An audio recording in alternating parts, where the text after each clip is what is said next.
NASA. Forward together.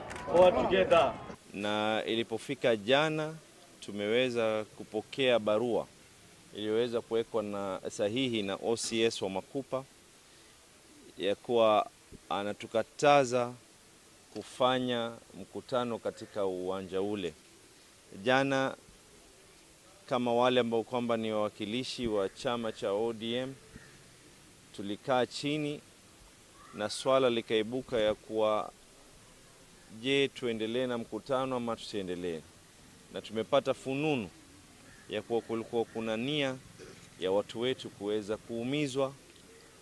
Tulikuwa tumepata fununu ya kwa zile hasira za kisiasa ambazo zimekuwa zikiendelea katika hizi masiku zisije zikaja zikabwagiwa watu wetu wa Mvita na Mombasa kwa jumla.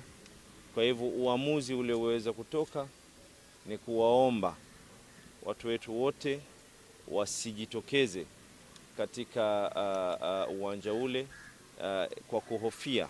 Sio kwa tunahofia jambo jingine lolote, lakini hatutaki hasia ziweze kuibuka kisha baada hapo kuambiwa ya kuwa tuliitisha mkutano. Na pili,